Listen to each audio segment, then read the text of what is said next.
शिव कृपा से निवेदन है सब अपने घरों से कथा का लाभ लें और अपने जीवन को सार्थक बनाएं। इन 9 रत्नों से ज़्यादा किस्मत वाले ये जितने सुनने वाले हो ना तुम, कहीं ना कहीं भोले बाबा ने तुम पर बहुत बड़ी कृपा करी जो श्रावण में आप इस कथा को सुनने के लिए बैठे हो। और जो जैसी भावना लाया वो वैसा ही फल। देखो हम अकेले नहीं बाँचेंगे कथा, आप लोगों को साथ साथ में बोलते रहना। जो जैसी भावना लाया वो वैसा ही फल पाया, नहीं खाली उसे लौटाया वो मन ही मन हर्षा, और कर दिया माला माल काशी वाले में, लुटा दिया भंडार काशी वाले, लुटा दिया भंडार काशी वाले ने, कर दिया माला काशी वाले। अब काशी वाले ने कितना माला माल कर, अब तुम देख लो, सावन का महीना, गंगा जी का तट, शिव की कृपा से वाराणसी क्षेत्र,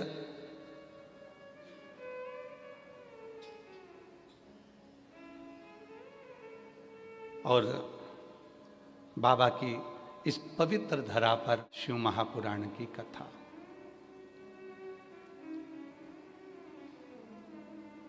शिव तत्व की ये भूमि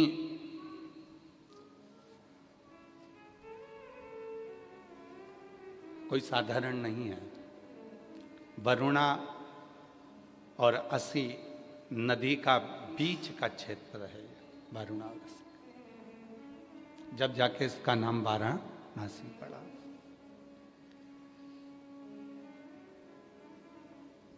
कब मिली है और कैसे प्राप्त हुई? क्यों कहते हैं कि जो काशी में आता है वो समाधि में डूब जाता है, समाधि में डूब जाता है। जो काशी में आया, और आज इस व्यासपीठ से विश्वनाथ जी की धरा से कहने में पीछे नहीं हटेंगे, जो ऑनलाइन कथा सुन रहे हैं 7 दिन की, विश्वास के साथ कहते हैं 11 तारीख को शिवरात्रि है सावन की, 9, 10, 11 3 दिन शिवरात्रि तक आप जो ऑनलाइन कथा भी और आगे तक सुनेंगे आप, तो 15 तारीख तक कथा चलेगी, पर 9, 10 और 11 एकादशी से चालू हुई, प्रदोष बीच में पड़ गई, फिर आपकी शिवरात्रि का भाव आ गया।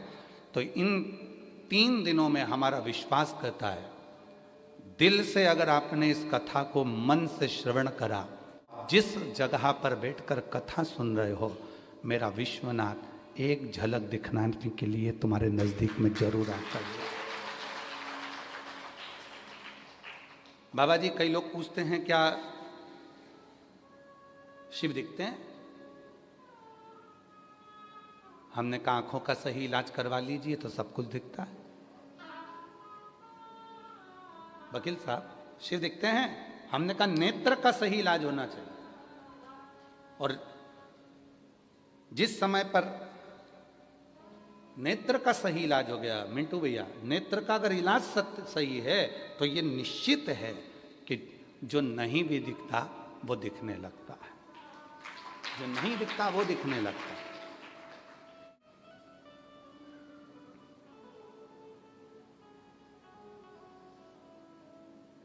चश्मा नहीं लगाना है हमें, चश्मा तुरंत बदल जाता है, चश्मा तुरंत बदलेगा। नीला चश्मा लगाया है, कभी लाल लगा लिया, कभी कत्थई लगा लिया, कभी धूप तेज हो गई तो काला लगा लिया, कभी कोई चश्मा लगा लिया, कभी कोई चश्मा लगा लिया। हमें चश्मा नहीं लगाना। जैसे एक पेट्रोल पंप, उस पेट्रोल पंप पर एक लड़का अपनी मम्मी को भी बिठा कर ले जा रहा है और अपनी पत्नी को भी बिठा कर ले जा रहा है। और मम्मी और पत्नी को दोनों को बिठा कर ले जा रहा है और उसने पेट्रोल पंप के बाहर मम्मी और पत्नी दोनों को उतार दिया। अंदर गया, पेट्रोल डलवाया, तो उसने पूछा भैया उन दोनों को बाहर क्यों उतार दिया? तो कि तुम्हारे यहीं तो लिखा था आग लगाने वाली चीज बाहर रखो, तुम्हारे यहीं तो लिखा था आग लगाने वाली चीज बाहर रखो। ये दिन भर दोनों इतनी आग लगाती हैं, ये इधर से आग लगाती है, वो उधर से आग लगाती है, तो मैंने दोनों को ही बाहर छोड़ दिया, दोनों को बाहर छोड़ दिया, दोनों को बाहर उतार दिया। उसके नयन के चश्मे में ये था कि मुझे वो आग लगाने वाली वस्तु वो नजर आ रही है कि ये दोनों अपनी जिह्वा से, अपनी वाणी से कुछ ऐसा बोल जाती है जिससे आग लग जाती है। वाणी जिह्वा कहते हैं अपनी वाणी को वीणा बनाओ, पर आज के जमाने में लोग अपनी वाणी को बाण बनाते हैं, वीणा कम बनाते हैं। जब भी बोलेंगे ऐसा बोलेंगे कि आपस में झगड़ा हो जाए। और शास्त्र क्या कहता है? वाणी ऐसी बोलिए जो मन का आपा खोए। पर आज के ज़माने में वाणी ऐसी बोलिए जो जम के झगड़ा होए, पर उससे मत बोलिए जो तुमसे तगड़ा होए। थोड़ा उससे भी बच के रहना पड़ेगा तुमको कि जो तुमसे तगड़ा है।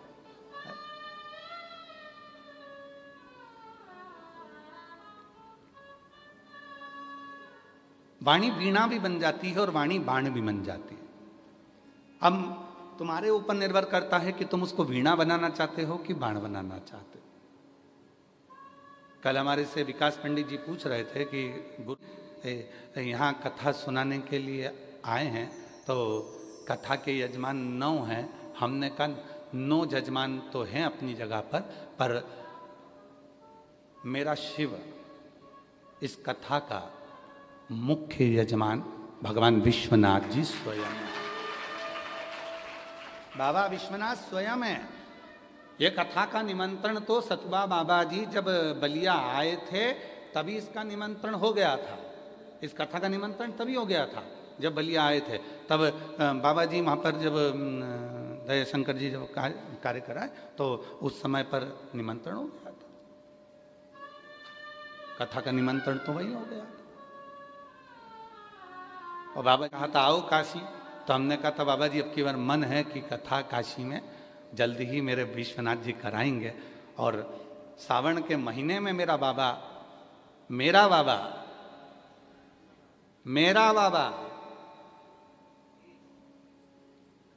काशी विश्वनाथ मेरा बाबा, और इतनी दमदारी से तुमको भी कहना चाहिए मेरा बाबा।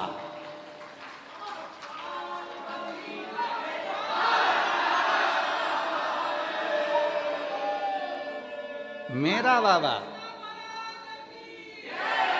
इस पवित्र कथा का दिव्य आयोजन करा है। ये कोई साधारण भूमि नहीं। माता पार्वती जी शिव जी के साथ में जब भ्रमण पर निकलती हैं, माता पार्वती जी एक बार भ्रमण के समय निकली और आज उनके साथ में केवल उनकी सखियां थी। विजया पार्वती जी की एक परम सखी है, विजया परम सखी, और दोनों निकल कर जा रही थी। विजया ने तुरंत माता पार्वती जी से कहा, पार्वती सुनो, कितना दुखी संसार का लोग है, देखो जरा क्या दशा है, शरीर में कैसे कैसे रोग होते जा रहे हैं, शरीर पूरा बेकार होता चले जा रहा है। कोई तन से दुखी है, कोई धन से दुखी है, कोई मन से दुखी है। विजया काशी की कथा को काशी के ही क्रम से प्रारंभ कर रहा है कि इस भूमि का प्रमाण क्या है, क्यों यहाँ आकर लोगों की समाधि लग जाती है, साधना में डूब जाते हैं, भक्ति में डूब जाते हैं। यहाँ स्टेशन से उतरने के बाद लोग अपने आप नशे में झूमते हुए चलते हैं। कोई टल्ला मार जाए तो जय विश्वनाथ, फिर इधर से मार गए तो जय विश्वनाथ, फिर इधर से मार गए जय विश्वनाथ। यहाँ लोग अपनी मस्ती में चलते हैं। और कहीं बैठकर पान खाते, कहीं बैठकर चाट खाते, कहीं कुछ खाते और अपनी मस्ती में चले जाते। इनको बिल्कुल नहीं लगता कि हमको कौन देख रहा है। कितना भी वीआईपी आ जाए काशी में, उसे किसी से डर नहीं लगता। वो तो अपनी मस्ती में पान खा रहा है तो पान, चाट खा रहा है तो चाट। करोड़पति भी आकर यहाँ रोड पर चाट खाकर चले जाते हैं, क्योंकि उनको मालूम है केवल दुनिया में बाप का घर एक ही है और वो विश्वनाथ का। तो अपने बाप के घर में कैसे भी रह लो, अपने बाप के घर में कैसे भी बैठो, अपने बाप के घर में कैसे भी आनंद करो, कैसे भी। और यहाँ आने से पहले हमने भी बाबा जी को कह दिया था, हमको भी जाना है काशी में, सब दूर। जो आता है वो भ्रमण करता है।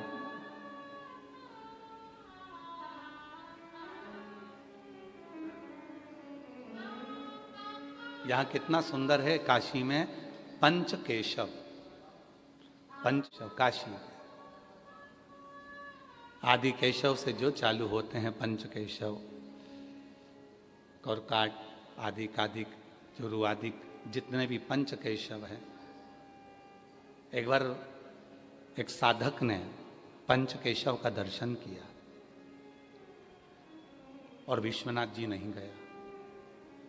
बहुत विवाद था ये, शैव संप्रदाय में और वैष्णव संप्रदाय में बहुत विवाद रहा है पूर्व।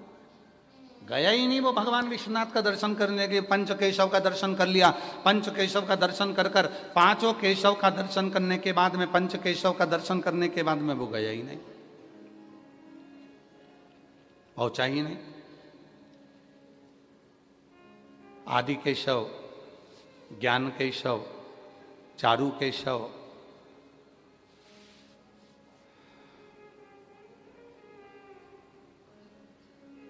काकुट केशव और भृगु केशव, पांचों केशव का उसने दर्शन किया और विश्वनाथ जी नहीं गए, विश्वनाथ जी नहीं गए। अब उसने बहुत पहुंचने के बाद बहुत बड़ा फंक्शन रखा कि भाई मैं परम भगवदीय वैष्णव हूं और मैं काशी होकर आया हूं और काशी में जाकर मैंने पंच केशव का दर्शन किया है। और खूब बड़ा फंक्शन रखा, भंडारा रखा, भोजन रखा, खूब उत्सव रखा, खूब उत्सव।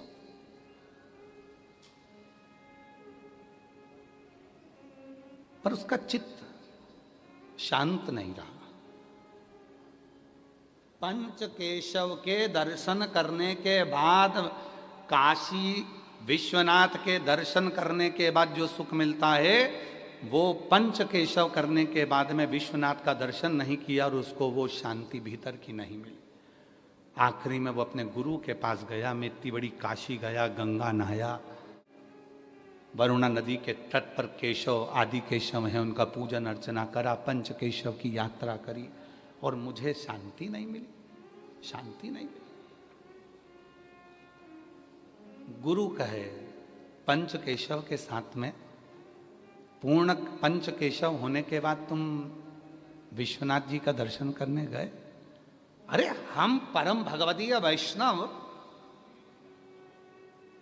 हम शिव को नहीं मानते, हम केवल नारायण को मानते हैं। अब जब हम नारायण को मानते हैं तो हम शिव के दरवाजे क्यों जाएंगे?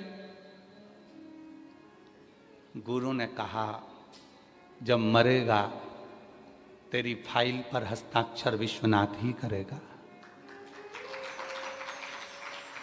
जब मरेगा तो तेरी फाइल पर हस्ताक्षर विश्वनाथ करेगा। नारायण रहते हैं वैकुंठ में, ब्रह्मा रहते हैं ब्रह्मलोक में और भगवान शंकर रहते हैं मृत्यु लोक में। यहाँ एक कीड़ा भी मरता है तो उसकी फाइल पर सिग्नेचर विश्वनाथ का होता है। यहाँ पशु भी मरता है, उसके फाइल पर सिग्नेचर विश्वनाथ का होता है, इसलिए उसको पशुपतिनाथ कहते हैं। पक्षी भी मरा तो उस पर भी सिग्नेचर विश्वनाथ का होता है, क्योंकि उसको सरंबनाथ कहते हैं, सरंभेश्वर नाथ कहते हैं।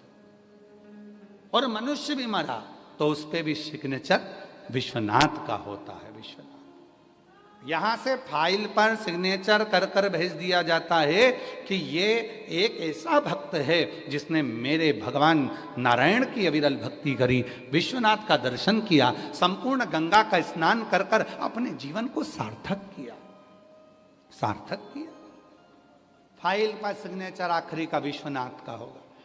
तो कहा तूने पंच केशव तो करे पर विश्वनाथ का दर्शन नहीं करा। जा विश्वनाथ, चला विश्वनाथ, और विश्वनाथ चलते चलते चलते चलते अभी भी उसके मन में शिव जी के प्रति भाव जागृत नहीं हुआ, भाव जागृत। हम आप लोगों से भी कहते हैं, जितने भी शिव महापुराण के कथा के श्रोता हैं जो यहाँ पर भी बैठकर कथा सुन रहे हैं, हॉल में जिन लोगों की परमिशन हो गई है और आप लोग आकर बैठे हुए हैं, तो हम लोग तो आपसे भी कहते हैं, आपका दिल लगे, आपका चित्त लगे उतनी देर कथा में बैठना, वरना अपने अपने घर की ओर चले जाना। मन लगे उतनी देर बैठना। हम कथा आपको सुनाने नहीं आए, फिर निवेदन है, गलत फहमी में रहना ही मत बिल्कुल भी कि हम कथा आपको सुनाने आए। हम तो हमारे पिताजी से बात करने आए, हमारे बाबुल से दो शब्द कहने आए हैं, हमारे बाप का दर्शन करने आए, हमारे पिता से हम बात करने के लिए आए। हमारा विश्वनाथ बाबा जगत का भरण पोषण करने वाले से हम कुछ कहने आए,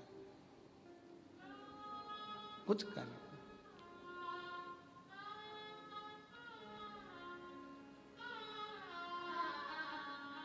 उससे अपने हृदय की बात कहने आए। हमारे को कथा तो तुम रोज ही सुनते हो, मोबाइल खोलो, टीवी खोलो, सुनने को मिल जाती है। ये कथा चतुर्वेदी जी, अम्बाला वाले भाई ध्यान रखना, ये कथा तो सीहोर से भी हो जाती है, अभी भी हुई थी इससे पहले। पर पिता ने कहा आजा,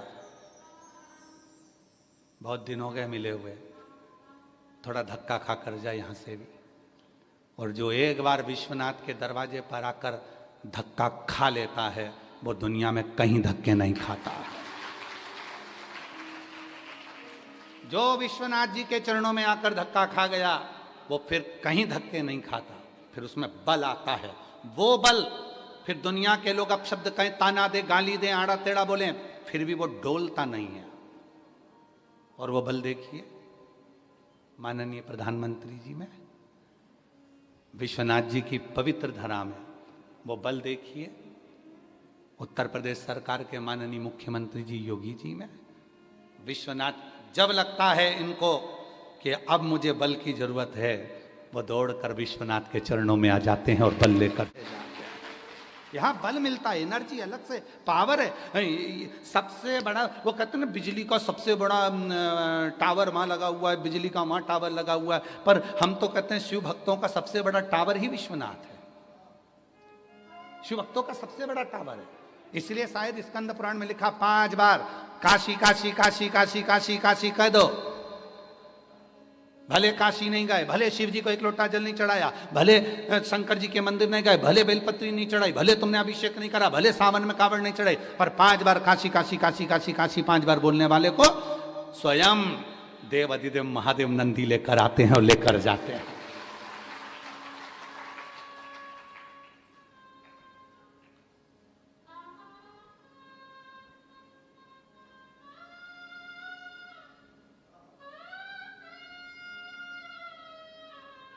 हमने हमारी धर्मपत्नी को महाराज जी बाबा जी बोला था कि राघव जी हो गए हैं, उसके बाद अगर गुड़िया रानी होगी तो उसका नाम काशी धर देंगे, काशी रखेंगे, दिन भर काशी निकलेगा। पर भोलेनाथ जी को पसंद ही नहीं था, तो राघव के बाद माधव को भेज दिया। तो हमने तो सोचा था कि काशी नाम रख देंगे। और आज भी बाबा जी नियम है हमारा, आप सीहोर होकर आए हैं, हम अगर सीहोर में हैं और अगर कोई माता जी ने बाहर आकर कह दिया कि जाकर गुरु जी से कह दो काशी बाई आई है, कोई भी हो, बोले किसी भी कोई भी हो, हम उससे मिले बिगड़ रहते नहीं हैं, हम उसको मिलते जरूर। अब जितने आस्था चैनल पर सुन रहे हैं, तुम ये मत बोल कर जाना, झूठा नाम मत लेना हो। तुम नहीं तो वकील साहब बहुत सारे नहीं तो झूठा नाम लेते रहे, कि हमारा नाम ही काशी है, आईडी देख लेंगे हो काशी।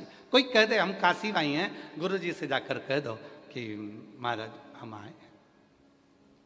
बाबा जी एक काशी बाई की हमको एक कथा याद आ रही है। अमरावती में एक काशी बाई की एक स्त्री रहती थी, बहुत बुजुर्ग थी। अगर बन सकेगा तो हमारे पास में अगर पूर्व के फोटो होंगे तो हम किसी ना किसी कथा में उस काशी बाई का फोटो जरूर दिखाएंगे। बाबा जी उसके पास में एक इतनी बड़ी डब्बी थी, उस डब्बी में कपड़ा लगा था, उसके अंदर एक इतना बड़ा गणेश था। गणेश जी बस इतने बड़े, पीतल के थे, इतने बड़े गणेश। बस एक कंगूरा देख लो, इससे भी आधा गणेश, इतना बड़ा गणेश जी था। शिव जी की इतनी उपासक थी, उससे बात करते तो हमेशा, और आज भी जितने लोग अमरावती वाले कथा सुन रहे होंगे, जितने महाराष्ट्र के अमरावती वाले कथा सुन रहे होंगे, अमरावती में दादी सती के मंदिर से 12 घर छोड़कर वो काशीबाई रहती। जितने अमरावती वाले कथा सुन रहे हैं ध्यान रखना। और मंगरूल पीरवारी नारायणी मासी उनको साथ लेकर चलती थी। उसमें कमला मासी और नारायणी मासी, ये 2 महिलाएं ऐसी थी जो कथाएं तीर्थों में कराती थी, वो साथ चलती। इतने छोटे से गणेश जी लेकर चलती। शिव जी कभी साथ लेकर नहीं जाते थे। उससे पूछो कि काशी भाई तुम शंकर जी साथ लेकर नहीं चलती, गणेश जी लेकर चलती, तो क्या जहां औलाद वहां बाप, जहां औलाद वहां पिता। बच्चों पर माँ बाप की बहुत रहती है और सत्यता है। अगर तुम्हारा बच्चा बाहर खेल रहा है ना, तो मम्मी बार बार सिर पे पल्लू लेके बड़े डिजाइन में बड़े ध्यान रखती है, कहाँ गया कहाँ गया, और ध्यान रखती रहेगी, तिरछी निगाह से देखती रहेगी, काम करती रहेगी। माँ घर में भी अगर बच्चा कुछ कर रहा है तो तिरछी निगाह देखती रहेगी, रसोई में से झांक कर देखती रहेगी, कपड़े धोते धोते ही कभी कभी उसको भी धोयाती है, कपड़ा धो रही है और कभी कभी उसने ज़्यादा मस्ती करती। ध्यान है पूरा कि वो कहाँ है मेरा बच्चा, कहाँ मेरा बेटा। पिता का भी ध्यान रहता है। लोग कहते हैं पिताजी दुकान पे रहते हैं, ऑफिस में रहते हैं, पर ध्यान पूरा रहता है। तो काशी भाई बोलती थी, बेटा है ना, बाप की दृष्टि है। और सुनो महाराज, आज कहती हूँ मेरी कोई औलाद नहीं है, मेरा पति भी नहीं है, बाल काल में मैं बाल विधवा हूँ, वो मर गया था, तो मैं अकेली हूँ। पर विश्वास से कहती हूँ मैं जब मरूंगी ना तो मुझे लेने के लिए स्वयं विश्वनाथ गणेश जी को ही भेजेंगे। बाबा जी अगर अमरावती के और महाराष्ट्र के लोग कथा सुन रहे होंगे तो वो काशी बाई को याद करना, जितने महाराष्ट्र के लोग हैं। जब वो अपने कमरे में मरी, किसी को मालूम नहीं पड़ा कि वो मर गई, किसी को सूचना नहीं मिली कि मर गई। 4-5 दिन में जब शरीर में से गंध आने लगी, तब पड़ोसियों ने कहा ऐसा लगता है काशी बाई मर गए। गंध इतनी तेज थी कि शरीर को कोई आने को तैयार नहीं था। तभी सामने से एक महावत हाथी को लेकर आ रहा था। उसने कहा दरवाजा भी मैं ही खोल दूंगा और बुढ़िया को उठाकर शमशान तक भी मैं ही छोड़ दूंगा। लोगों की बारात हाथी से निकलती है, वो काशी बाई को सूंड में भरकर स्वयं गजानन हाथी उसको शमशान तक लेकर गया, और जब तक उसका अंतिम संस्कार नहीं हुआ वो हाथी भी वहीं खड़ा रहा। लोग कहते हैं निगाह रखिए, निगाह से देखिए, निगाह से देखिए। विश्वनाथ की पवित्र भूमि से कथा सुन रहे हो, जितने भी सोशल मीडिया से, जितने आस्था चैनल पर, जितने मीडिया के माध्यम से, यूट्यूब फेसबुक के माध्यम से और आस्था चैनल के माध्यम से कथा सुन रहे हो, अगर विश्वास पक्का है, आहूं में असर होगा, घर बैठे बुला लेंगे, तुम रूठे रहो भोले, हम तुम्हें मना लेंगे। तुम कहते हो भोले हमें काशी प्यारी है, तुम कहते हो भोले हमें काशी प्यारी है। एक बार तो आ जाओ काशी ही बना देंगे। एक बार तो आ जाओ, काशी ही बना देंगे। तुम रूठे रहो भोले, हम तुम्हें बोलो बोलो मना ले। तुम कहते हो भोले हमें गंगा प्यारी है, तुम कहते हो भोले हमें गंगा प्यारी है। अरे एक बार तो आ जाओ, गंगा भी भुला देंगे। एक बार तो आ जाओ, गंगा भी भुला देंगे। तुम कहते हो मुझे गंगा प्रिय, तुम कहते हो मुझे काशी प्रिय, तुम कहते हो पार्वती प्रिय। तुम हम एक बार आओ, तुम आना मेरे घर आना। बाबा आओ, आओ जरा मेरे घर आओ, आओ जरा। अब तुम्हारे यहाँ की काशी की तो एक कथा फेमस है, कचौड़ी वाले की। रामा कचौड़ी वाला शिव जी के मंदिर में जाता था, कभी कचौड़ी नहीं ले जाता था, ना बेलपत्र ले जाता था, ना जल ले जाता था। वो रामा कचौड़ी वाला सीधे भोलेनाथ के मंदिर में जाकर विश्वनाथ जी से कहता था, जिस दिन जम के भूख लगे तो मेरी दुकान पे आ जाना। 80 घाट के पास में इस जगह पे मेरी लक्कड़ की दुकान, लक्कड़ की मतलब ऐसी लकड़ी की बनी हुई दुकान थी, लक्कड़ की। रामा कचौड़ी वाला, जिस दिन तुम्हें भूख लगे मेरी कचौड़ी की दुकान पे आ जाना। अब इतनी बात तो वो रोज बोलता था। एक दिन क्या बोल गया, जिस दिन तुम्हें पार्वती जी भोजन नहीं दे तो अपनी दुकान है, जिस दिन पार्वती जी भोजन नहीं दे अपनी दुकान है। भूल मत जाना, रामा कचौड़ी वाला तुम्हारा ही छोरा है। और सुनो, मेरा छोरा बैठा हो तब बिल्कुल मत आना, महाकंजूस है। मैं बैठूं तभी आना। एक दिन विश्वनाथ जी को बड़ी हंसी आई। अब भगवान शंकर बैठे बैठे हंस रहे, इतना पानी चढ़ रहा, सारी दुनिया के लोग जल चढ़ा रहे, बेलपत्री चढ़ा रहे, और चढ़ाए तो चढ़ाए, कोई कोई फिसा तो वो भी चढ़ जाए बाबा पे। अब बाबा इतने, एक तो पूरे ढके हुए फूल से, पत्ती से, जल से चढ़ाए जा रहे, चढ़ाए जा रहे, और ऊपर से बाबा मुस्कुरा रहे। तो पार्वती जी के मन में आया कि बात समझ में नहीं आती, दिन भर इतने लोग इनके ऊपर जल चढ़ाते हैं, इतना फूल चढ़ाते, बेलपत्री चढ़ाती, पत्ती चढ़ाती, चिल्ला चिल्ला के कान दुखा देते, हर हर महादेव, विश्वनाथ जी की जय हो। इतनी तेज तेज लोग चिल्ला के आते हैं, कितना कितना टेंशन रहता होगा, और उसके बाद भी इतनी तेज तेज मुस्कुरा रहे हैं। इनके मुस्कुराने में कोई राज जरूर है। तो भगवान शंकर के पास उस दिन पार्वती जी, अन्नपूर्णा देवी खुद अन्नपूर्णा के मंदिर से निकली और भगवान के पास आके बैठ गई और आके बोली, ये बताओ कि तुम्हारे मुस्कुराने का राज क्या। तो कि वो रामा कचौड़ी वाला के गया है, जब तुम्हारी पत्नी भोजन नहीं दे आ जाना। पार्वती जी बोली, तुमने मेरी बुराई सुन ली। अच्छा, माताओं को न जाने कहाँ अकल रहती है, बेचारी समझ में नहीं आता। अब वो अपनी बात कर रहा था, तुमने मेरी बुराई सुन ली, और तुमने मेरी बुराई कैसे सुन ली कि मैं तुमको भोजन नहीं दूंगी। अब तो आज तो तुमको भोजन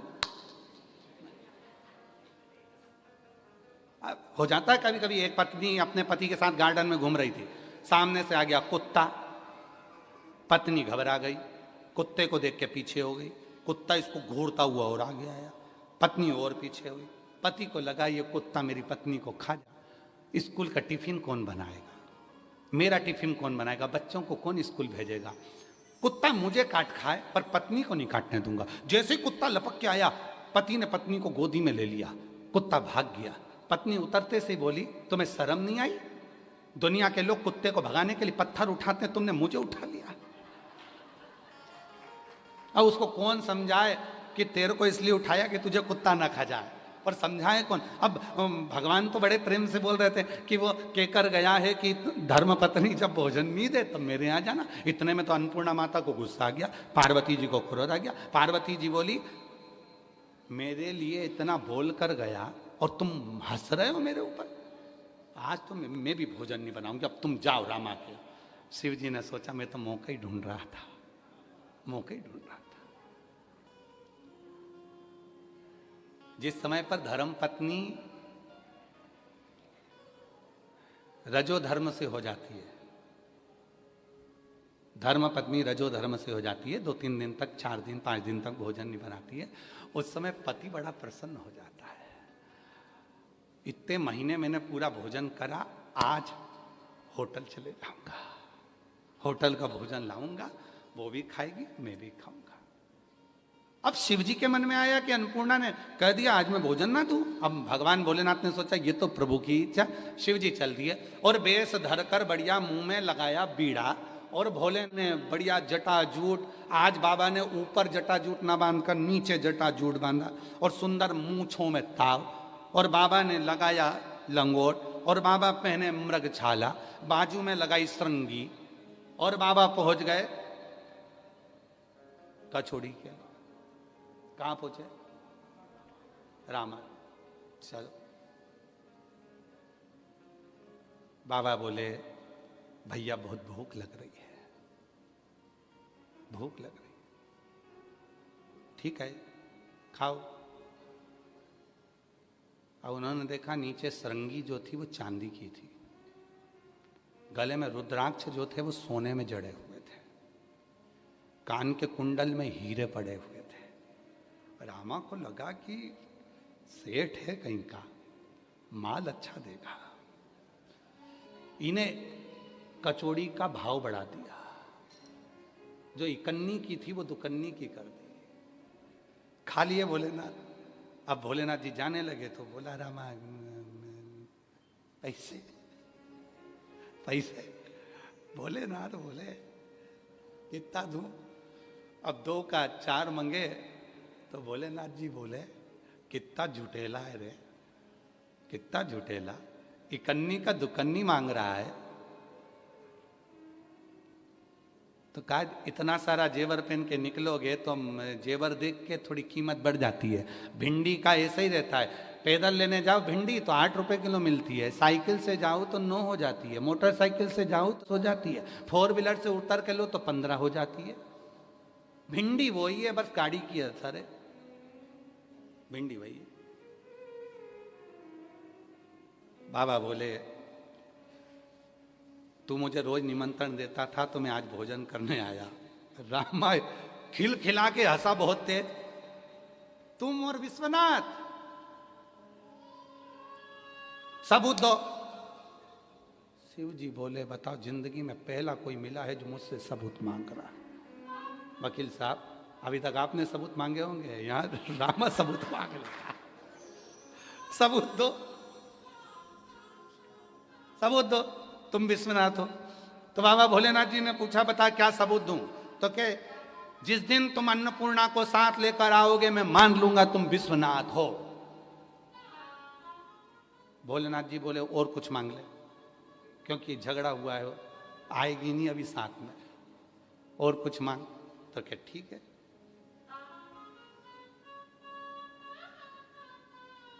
चंद्रमा को मस्तक पर रखा रहा तब मानो।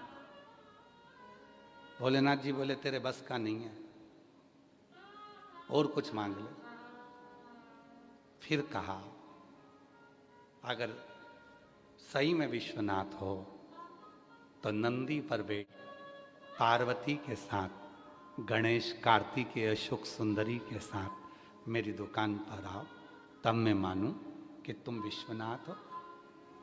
भगवान नंदी पर बैठकर जगत जननी के साथ सपरिवार उसकी दुकान पर आ गए, चरणों में पड़ गया रामा। भगवान विश्वनाथ जी ने कहा तेरे बराबर दुनिया में कोई भगत नहीं मिलेगा, मैं अकेला तेरे से पीछा छुड़ा रहा था और तूने विथ फैमिली बुला लिया, पूरा परिवार। आहूं में असर होगा, घर बैठे बुला लेगी। तुम भले ना हो। सच्चा भक्त किसको कहते हैं? सच्चे भक्त की निशानी क्या है?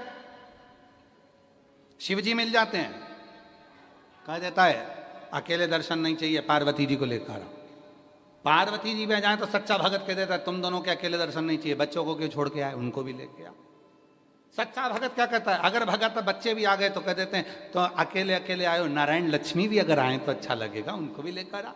सच्चा भगत पीछे नहीं छोड़ता, फिर ब्रह्मा ब्रह्माणी को लाओ, इंद्र इंद्राणी को लाओ, सबको लेकर आओ। उसे धन नहीं चाहिए, क्योंकि उसको मालूम है एक बार अगर विश्वनाथ मिल गए, एक बार शंकर गए, तो उसके बाद लक्ष्मी भी होगी, नारायण भी होंगे, ब्रह्मा भी होंगी, ब्रह्माणी भी होंगी, और वैभव भी होगा। सारी सिद्धियां मेरे पास में होंगी। अष्ट सिद्धि नव निधि सब मेरे पास हो। और नव निधि में एक निधि बड़ी प्रबल होती है महाराज। आप लोगों ने कथा में सुना होगा, हमने पहले वर्णन किया है।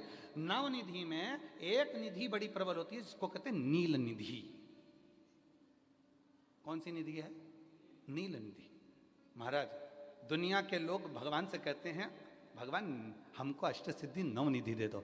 हम कहते हैं कि नव निधि की जगह अगर आपने केवल नील निधि, नील निधि का मतलब होता है विश्वनाथ जी को, शंकर जी को, भोलेनाथ जी को, शंभुनाथ जी को अगर सावन के महीने में सोमवार पड़ जाए, श्रावण के महीने का सोमवार पड़े, और सावन के महीने के सोमवार के दिन, सावन के महीने के सोमवार के दिन अगर नाग पंचमी पड़ जाती है, और भगवान शंकर को एक कमल आता है श्वेत, एक कमल आता है नीला, गुलाबी सा, हल्का सा नील वर्ण का, एक कमल हल्का सा नीला जैसा गुलाबी सा दिखता है। वो कमल यदि शिव जी को मात्र एक समर्पित कर दिया जाए, सावन के महीने के सोमवार को पड़ने वाली नाग पंचमी के दिन अगर वो नील निधि के नाम से, हे भोले बाबा आपके जीवन की सारी जितनी निधियां हैं वो नील निधि में समाहित है, और उस नील निधि के भाव से मैं ये कमल दल आपको दे रहा हूं, और बाबा को समर्पित कर कर वो कमल दल भगवान शंकर के मंदिर से लेकर आ जाओ,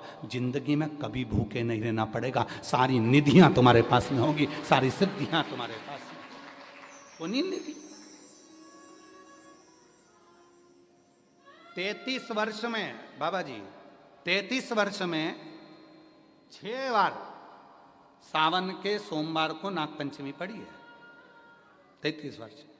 एक पड़ी थी 96 में, एक पड़ी थी 99 में, एक पड़ी थी 2012 में, एक पड़ी थी 2019 में, एक पड़ी थी 2023 में, और अब इस वर्ष भी 2026 में सावन के सोमवार को 17 तारीख को बाबा की ये शिवरात्रि फिर पड़ रही है, वापिस नागपंचमी पड़ रही है, वापिस नागपंचमी पड़ रही।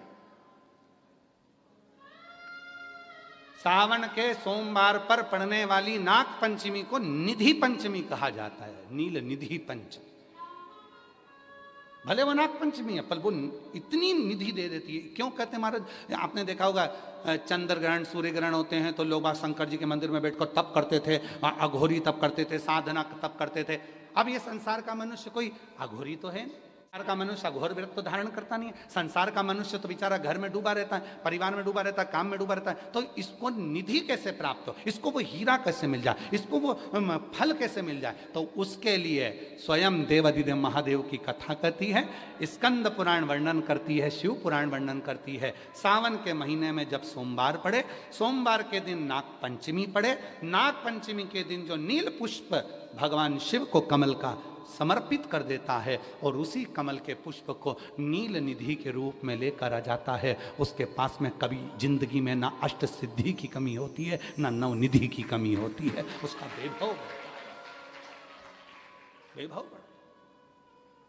जितने संसार के लोग कर्जे में हैं, भले तुम्हारा बैंक का कर्जा हो, लोन का कर्जा हो, चाहे तुमने दुनिया में कहीं से भी कर्जा ले रखा हो, एक बार अभी 17 अगस्त को पड़ेगी, सोमवार को नाग पंचमी 17 अगस्त। 33 वर्ष में ये 7वीं बार आ रही, बहुत रुक रुक के आती है सोमवार के, बहुत रुक रुक के। और ना जाने फिर अगला योग कब लगेगा। अगर मौका मिला है कर लो।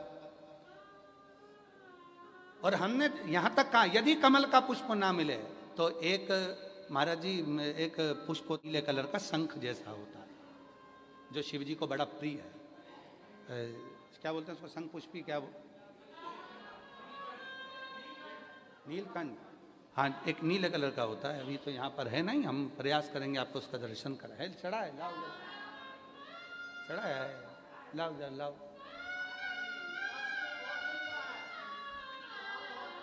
अच्छा यहाँ मिलता है, अच्छा हाँ ये देखो, अगर मान लो तुम्हें नील कमल ना मिले, नील कमल प्राप्त ना हो, कहीं सरोवर तालाब में अभी बहुत बारिश हो रही है, कहीं जाना नहीं, नील कमल नहीं मिल रहा है, तो ये नीला पुष्प अगर आपको मिल जाए, एक बार नील निधि के नाम से शिव को समर्पित करना और बाबा को समर्पित कर कर उसी को वापस लेकर आना। बाबा मेरे घर में अष्ट सिद्धि नव निधि निवास करे, कृपा करना। 1 साल के अंदर आप सब पत्र में लिखकर भेजोगे कि आपको किसी के दरवाजे पर हाथ फेराने की जरूरत नहीं पड़ेगी, भगवान जो वैभव देगा वो देखते बनेगा। नील निधि,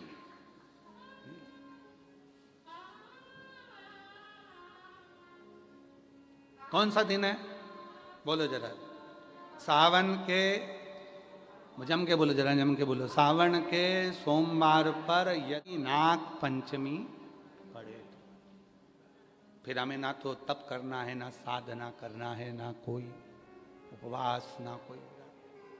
और एक और चीज बड़ी सुंदर लिखी है महाराज, नील निधि, ध्यान दीजिएगा। यदि डॉक्टर ने कह दिया तुम्हारे शरीर में कोई गठान है, बहुत बड़ा कोई रोग हो गया है, ये छूट नहीं रहा है, बहुत तकलीफ में पड़े हुए हो और मिट नहीं रहा, तब शिव जी के शिवलिंग पर एक दुर्वा, दुर्वा का मुख हो जलाधारी की ओर जहाँ से पानी बहता, बेलपत्री, बेलपत्री का डंडी का मुख हो जहाँ से जल बहता जलाधारी की ओर, और 2 छोटी छोटी कटोरियों में यदि सावन महीने के सोमवार की नाग पंचमी पर अगर दूध चढ़ाया जाता है और उसको दूध चढ़ी हुई बेलपत्री और दुर्वा दोनों को लेकर आया जाता है, दुर्वा सुबह के समय द्वितीय दिवस में, जिस दिन चढ़ाओगे उस दिन नहीं, द्वितीय दिवस में उसको सुबह सुबह चबाकर खा लीजिए, और बेलपत्री को जिस कक्ष में आप सोते हैं उस कक्ष में उसको रख लीजिए, कहीं पर भी हमेशा के लिए।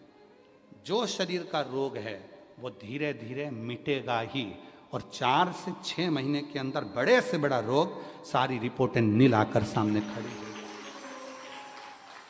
ये कोई साधारण नहीं है, सावन महीने का सोमवार उस दिन पड़ने वाली नाग पंचमी। आप सबको तो साधुता है, आपकी बार 17 अगस्त को पड़ रही है, और बाबा की कृपा से आपको ये कथा श्रवण करने को मिल गई नील निधि की। रोग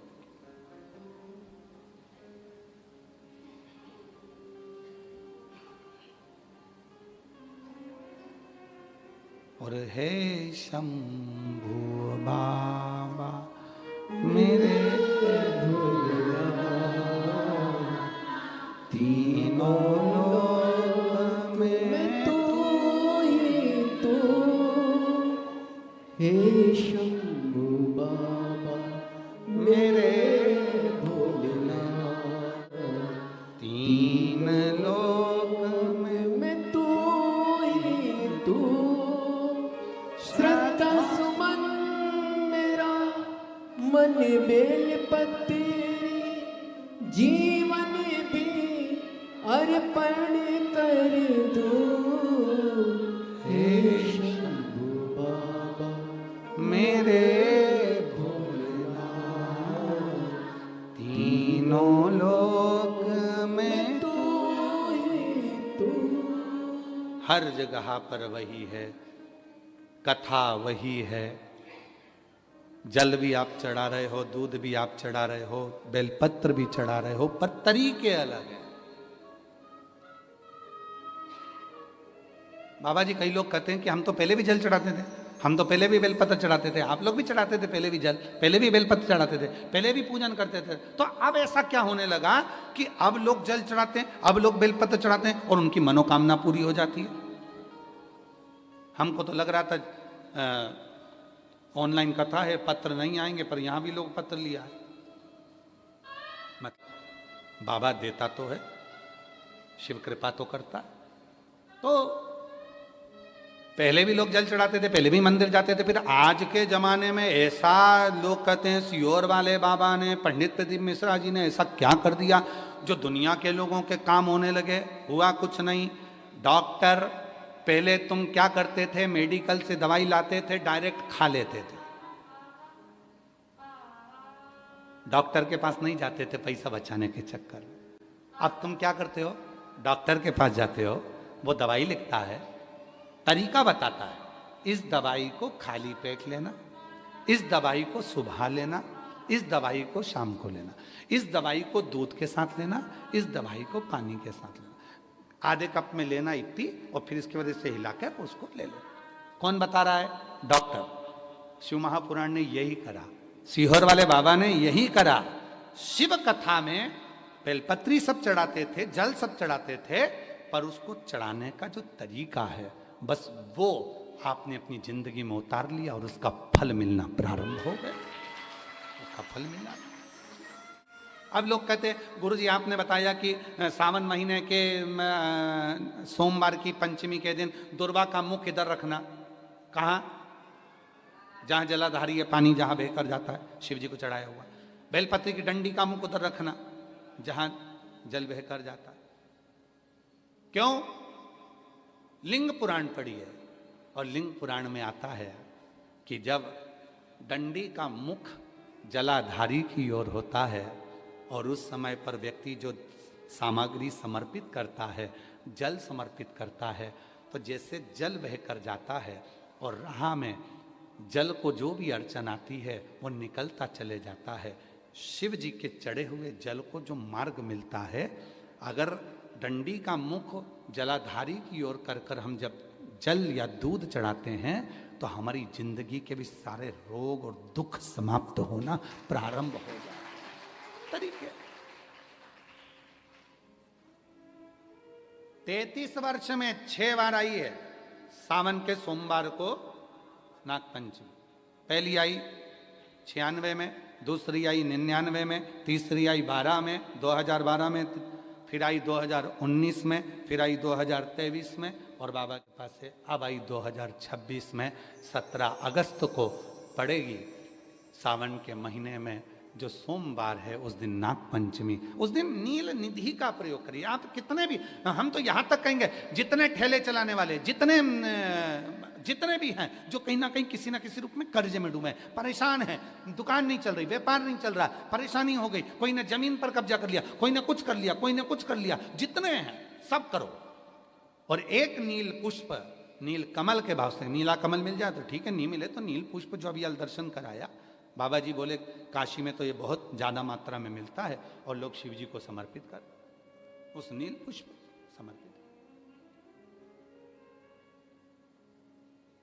अगर भोले बाबा का सहारा न होता, अगर भोले बाबा का सहारा न होता, तो दुनिया में कोई हमारा न होता, तो दुनिया में कोई हमारा न होता। अगर भोले सहारा न होता, अगर भोले बाबा, बोलो बोलो, सहारा न होता, तो दुनिया में कोई हमारा, अगर है तो उसका सहारा है, उसका सहारा, उसकी कृपा, उसकी करुणा, उसकी दया। अब आते हैं जिनके बच्चे एजुकेशन कर रहे हैं, पढ़ाई कर रहे हैं, कंपटीशन एग्जाम दे रहे हैं, और उन बच्चों का सिलेक्शन नहीं हो रहा, ठीक है, पर जितने बच्चे करेंगे वो हमको पत्र लिखेंगे कि तुम्हारा हुआ कि नहीं। काशी से बोलकर जा रहे हैं। और ये कथा केवल सियोर वाला बाबा नहीं बाच रहा है, ये कथा स्वयं विश्वनाथ बाचने के लिए आए। जितने शब्द होंगे सारे विश्वनाथ जी के होंगे। जितने बच्चे एजुकेशन कर रहे हैं और जितने बच्चे कंपटीशन एग्जाम दे रहे हैं, रिजल्ट नहीं आ रहा, 1 नंबर से, आधे नंबर से, 1.5 नंबर से, 2 नंबर से रह जा रहे हो, तो प्रयास करो। सावन के महीने के सोमवार की नाग पंचमी के दिन, सोमवार की नाग पंचमी के दिन लाल चंदन बाजार में होता है, लाल चंदन, उस लाल चंदन का लेपन घिस लो। उसको घिसकर बेलपत्री की दोनों पत्तियों में, नीचे वाली दोनों पत्तियों में उस लाल चंदन का लेपन करिए। बेलपत्री के नीचे वाली दोनों पत्तियों में लाल चंदन का लेपन करिए और ऊपर वाले पत्ते पर केवल लच्छा, लच्छा किसको बोलते हैं यहाँ पर, क्या बोलते हैं हम, नाड़ा, लच्छा क्या बोलते हैं, मौली, लच्छा, नाड़ा, जो भी है वो बीच वाली पत्ती पर रखकर देव अधिदेव महादेव समर्पित कर दीजिए और बाबा पर 1 लोटा जल चढ़ा दो।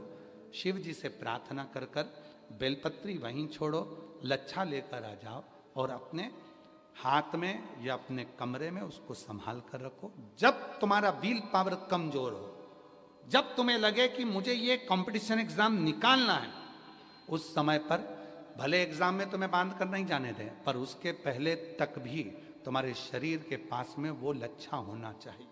फिर भले उतार कर जाओ, एग्जाम देकर आओ, फिर पत्र इस व्यासपीठ पर तुम्हारा जरूर होगा, मिले। वो साधारण नहीं है। सावन के महीने के सोमवार को पड़ने वाली शिव नाग पंचमी को नील निधि पंचमी कहते हैं। उस नील निधि का मतलब है सारी सिद्धियां एक ही निधि में प्राप्त हो जाती, एक ही। और हम तो बाबा के भरोसे चलते, हम तो बाबा के भरोसे चल। शिव पुराण कह रही है, भगवान शंकरित्र कह रहा है। वो व्यक्ति पंच केशव के दर्शन कर कर गया, विश्वनाथ जी का दर्शन नहीं किया तो भी निंदा में डूबा रहा। आखिरी में विश्वनाथ जी ने उसको देखा कि ये साधारण मनुष्य नहीं है, स्वयं नारायण का उपासक है, नारायण उसके लिए आए, ये मुझे मानता है इसलिए तुम्हारी ओर नहीं जा पाया, क्षमा करो इसकी गलती को, आप गले से लगाओ। शिव शिव है, शंकर शंकर है। और जिसके दिल में शिव होता है ना, वो कहीं ना कहीं क्षमा की मूर्ति होता है, क्षमा की मूर्ति। आप देखिए अभी जंतर मंतर पर कितना आंदोलन हुआ, उसमें कितनी कितनी गालियां दी गई, उसके बाद भी हमारे भारत सरकार के यशस्वी प्रधानमंत्री जी ने, नरेंद्र भाई मोदी जी ने सबको क्षमा की, क्योंकि शिव क्षमा की मूर्ति। जिसके दिल में शिव है ना, वो क्षमा तुरंत देता है। ठीक है, हो गया ना गलती, जान दो, आग लगे बस्ती में अपन रहो मस्ती में, क्या किसको रोइए, चादर तान के सोइए। क्या उसके लिए रोना, बार बार बार बार विचार करना, क्या विचार करना उसका। अपन तो शिव तत्व की ओर जाए, भगवान शंकर के, शिव की महाराज। जो काशी विश्वनाथ जी की पवित्र भूमि से ऑनलाइन चल रही है, 1 बजे से 4 बजे तक ये कथा चल रही है। ये बाबा की कृपा है, करुणा है। और शिव जी की कृपा से ये कथा 15 अगस्त को विराम हो जाएगी। 17 अगस्त को भिलाई जयंती स्टेडियम छत्तीसगढ़ में शिव महापुराण की कथा 1 बजे से 4 बजे तक आप और हम श्रवण करेंगे। 11 अगस्त को श्रावण की शिवरात्रि है, तो अपने अपने घरों में रहकर शाम को 7 बजे सभी पार्थिव शिवलिंग का पूजन ऑनलाइन करेंगे। हम बाबा जी से भी निवेदन करेंगे कि आप और आप भी साथ में रहकर ऑनलाइन पार्थिव पूजन में सम्मिलित हों, यजमान परिवार भी सम्मिलित होके। तो इस पार्थिव पूजन को यहीं से बाबा की इस पवित्र काशी विश्वनाथ जी की धरा से ऑनलाइन पूरा विश्व करेगा। पिछली बार जो 8 से 9 करोड़ लोगों ने, शिव भक्तों ने, बाबा जी 8 से 9 करोड़ शिव भक्तों ने पार्थिव पूजन करा था। अब की बार विश्वास कहता है कि 12 से 15 करोड़ शिव भक्त बाबा का ये पार्थिव पूजन करेंगे, ऐसा विश्वास है। तो बाबा की इस पवित्र आनंदमय लीलाओं को श्रवण करेंगे। हृदय से बाबा को मन का भाव कहिए, प्रार्थना करिए, विनय करिए।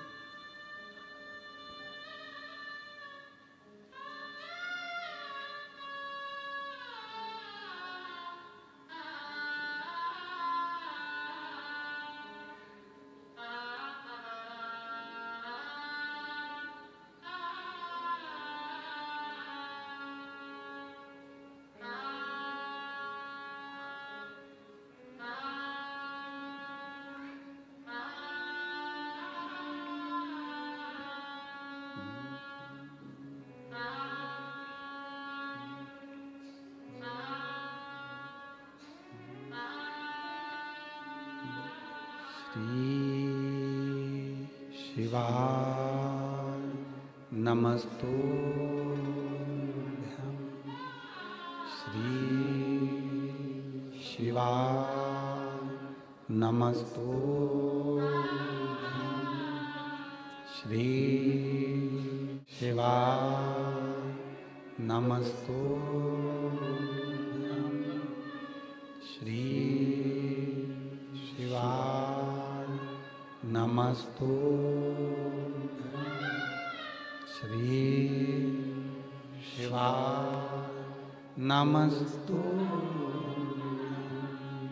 भोला सब दुख काटो मां, ओ भोला सब दुख काटो मां। शिव शंकर जपूं तेरी माला, भोले बाबा जपूं तेरी माला। भोला सब दुख काटो मां, ओ भोला सब दुख काटो मां। वेश है मंगल मंगलकारी, वेश है मंगल मंगलकारी। शमशान वासी हमारा, शमशान वासी हमारा। ओ भोला सब दुख काटो मारा, ओ भोला सब दुख काटो मारा।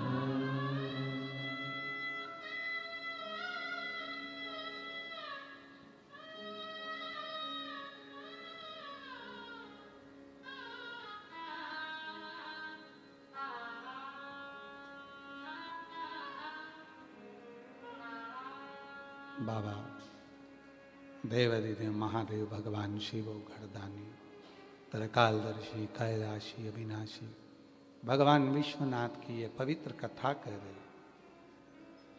पंच केशव हैं जिनकी यात्रा काशी के लोग करते हैं, बाहर से आए हुए सभी भक्त करते हैं। इन पंच केशव के दर्शन करने के बाद भले आप नारायण मानते हो, राम को मानते हो, कृष्ण को मानते हो, शिव को मानते हो, पर पंच केशव के दर्शन के बाद बाबा विश्वनाथ के दर्शन बहुत जरूरी है। अंतिम सिग्नेचर मेरे बाबा के ही हैं, अंतिम से क्या कर्म करा क्या करा, ये अंतिम सिग्नेचर मेरे शिव के पंच कैलाश। और महाराज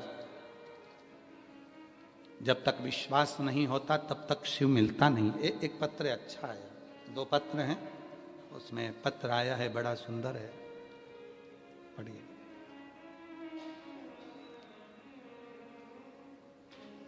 दिख जाए।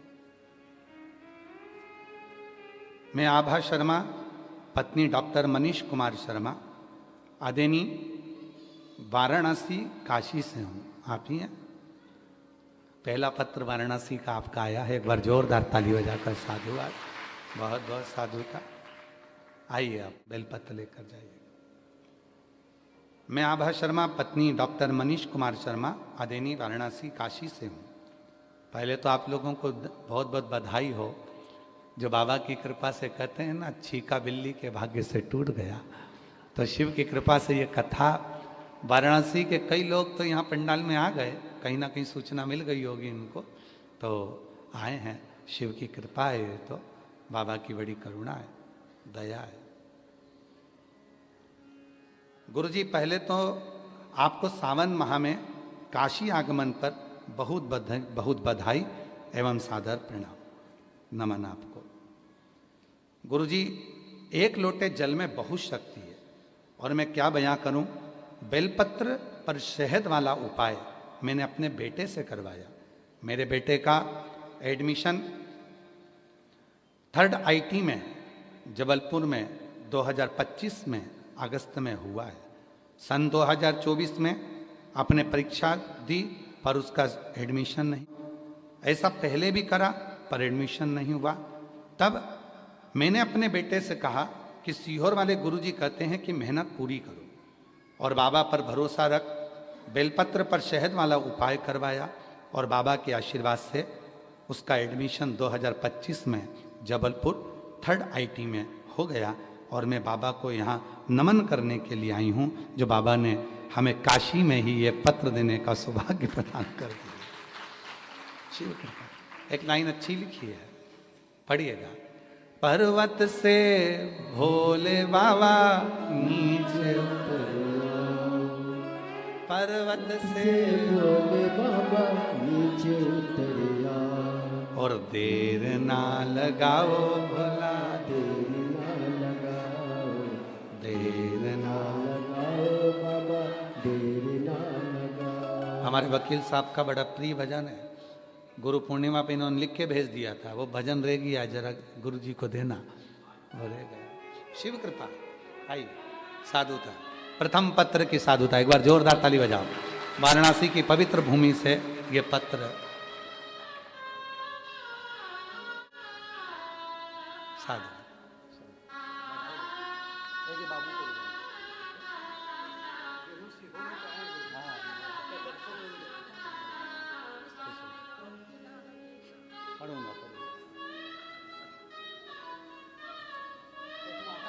हाँ, इसी को प्रेम कहते हैं, अपनी अड़ोसन पड़ोसन। विश्वनाथ की धरा है। शिव तत्व है महाराज।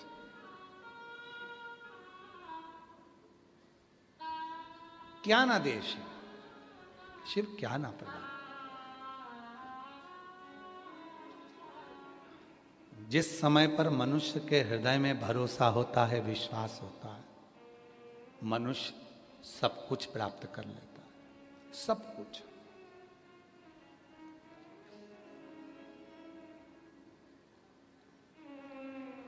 क्या नहीं देता शिव। लोग कहते हैं कि पंच केशव का दर्शन कर कर, विश्वनाथ जी का दर्शन कर कर क्या मिल जाता। हम कहते हैं सब कुछ मिलेगा, पर साथ में अगर आपने कुछ भी नहीं करा तो भी 5 बार काशी काशी काशी काशी बोल लेने से भी सब कुछ प्राप्त हो जाता है। सब कुछ। क्या ना मिल सकता। जब एक वेश्या के लिए, नर्तकी के लिए शिव अपना कैलाश छोड़कर आ सकते हैं। स्कंद पुराण अवंतिका खंड, और स्कंद पुराण के अवंतिका खंड में महानंदा नाम की एक वैश्या का चरित्र आता है, जो अपने वैश्यालय में नृत्य करती थी। नर्तकी थी। वो अपने स्थान पर नृत्य का कार्य करती। अवंती का खंड, स्कंदपुर, महानंदा।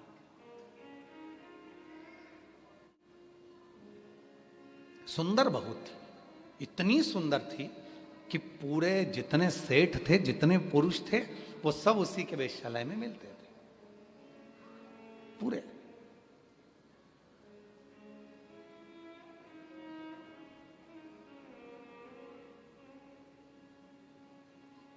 जितने सेठ सब वहीं मिलते। बंसल जी, उसकी भक्ति बड़ी प्रबल थी। वेश्यालय में जब नृत्य करने जाती थी तो उससे पहले शंकर जी का भजन करती थी। आप सबको मालूम है ना कि शिव जी को अगर तपस्या से नहीं पाया जा सकता, शिव जी को साधना से नहीं पाया जा सकता, शिव जी को व्रत से नहीं पाया जा सकता, शिव जी को उपासना से नहीं पाया जा सकता, शिव जी को यदि पूजन से नहीं पाया जा सकता, शिव जी को अखंड तप से नहीं प्राप्त किया जा सकता, तो शिव जी को दो चीजों से प्राप्त किया जा सकता। एक, शिव जी के सामने खड़े होकर अलमस्त होकर नृत्य करने पर, और दूसरा शिव जी के प्रांगण में मधुर भजन गाने पर भगवान प्राप्त हो जाए। मधुर भजन। कई लोग, कैसरवाणी जी, कई लोग हमसे कहते हैं, गुरु जी आपकी कथा में इतने सारे लोग आते हैं, लाखों लोग आते हैं और सब भजन में नाचने लगते हैं, आप उनको रोकते नहीं हो? हमने कहा, जब तप से, साधना से, व्रत से, उपास से, तपस्या से, सारे नियम से शिव ना मिले, तब उन शिव को केवल उनके मंदिर में एक बार बड़े प्रेम से नृत्य की मुद्रा में शिव को प्राप्त करा जा सकता है और भगवान शंकर के भजन गाकर प्राप्त किया जा सकता है। यह केसरवाणी जी, ये शिव तत्व की प्रधानता, शिव तत्व की प्रधानता है, शंभु की, इसको प्राप्ति। महानंदा, अवंती का खंड में वर्णन आता है स्कंद पुराण में। महानंदा एक अपने नृत्य से मनुष्य को रिझाती है, पुरुषों को रिझाती है। ढेर पुरुष उसके यहां चले जाते, ढेर पुरुष, भीड़ लगी रहती है। पर वो महानंदा शिव की साधक थी। दुनिया के सामने नाचने से पहले वो शिव के सामने नृत्य करती। उसके यहां पर शिवलिंग नहीं था, पर दिल में शिव है। अभी हमने आज तक वालों ने एक प्रश्न किया था, क्या शिव ईशान कोण में रहते हैं? आज तक का एक कार्यक्रम था वो अवंती कपूरी उज्जैनी में, बाबा जी, तो उन्होंने प्रश्न किया था, क्या ईशान कोण में ही शिव रहते हैं? ईशान कोण में? तब हमने कहा था, कोई शिव जी से पूछे कि वो कहाँ रहते हैं। शिव ईशान, उत्तर, दक्षिण, पूरब, पश्चिम नहीं। शिव जो उसे पुकारता है उसके दिल में निवास करते हैं, भोले के मन में भोला रहता है, वो हृदय में निवास कर रहा होता है। उसको दिखावा नहीं है, वो मन में। अगर आज आप लोगों के मन में शंकर नहीं होते तो विश्वनाथ की कथा में आपके जजमान थे नवरत्न। सूचना तो केवल चतुर्वेदी जी और अंबाला वालों को थी, क्या नाम उनका, मुदगल जी को। फिर धीरे धीरे धीरे धीरे आप नहीं जुड़े हो। भोले बाबा ने कहा विश्वनाथ जी ने, मेरा बेटा वो भी रह गया, पकड़ो इसको, लाओ इनको। और विश्वनाथ जी से आपको भी हम साधु देंगे, और एक और विश्वनाथ जी से जुड़े हैं उषा अग्रवाल जी, उनको भी साधुवाद देंगे। ये बाबा ने कृपा करी है।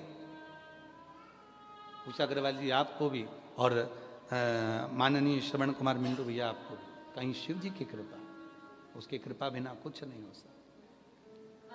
शुरू में बाबा जी ने एक बात कही थी, आपने सुनी होगी, कि ये विश्वनाथ की धरा है, यहां उसकी आज्ञा के बिना तो आप जजमान भी नहीं बन सकते।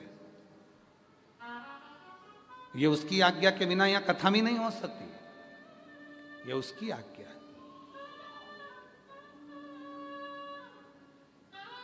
नहीं मिलता। महानंदा वैश्या है, नर्तकी है, पर नाचने जाने से पहले, सभा मंडप में पहुंचने से पहले वो महादेव के लिए नाचती है। घुंघरू बांधती है तो शिव से कहती है ये घुंघरू मैं तेरे लिए बांध रही। सत्संग ने मेरी बात चला, सतगुरु ने मेरी कीनी रे सगाई, और भोले को बुला के मेरी डोली सजवा दो, शिव शंकर को बुला के मेरी डोली उठवा दो, मुझे भोले बाबा की दुल्हन बना दो, मुझे विश्वनाथ की दुल्हन बना और ऐसी पहनूं चूड़ी जो कबहू न, और प्रीत का धागा कबहू न छूटे, गुरु को बुला के मेरे फेरे डलवा दो। बधाई आप लोगों को, बहुत बहुत बधाई, सारे काशीवासियों को, सारे देशवासियों को, जितने आस्था चैनल पर कथा सुन रहे हैं, जितने फेसबुक यूट्यूब पर कथा श्रवण कर रहे हैं, जितने सोशल मीडिया पर कथा सुन रहे हैं। सावन के महीने में बाबा की इस एकादशी के दिन से जो कथा प्रारंभ हुई है, 7 दिन की कथा में एक एक दिन तुम्हारा विश्वनाथ जी से फेरा हो, भावर हो रही है, और पक्का है 7 दिन के बाद में आप विश्वनाथ के और विश्वनाथ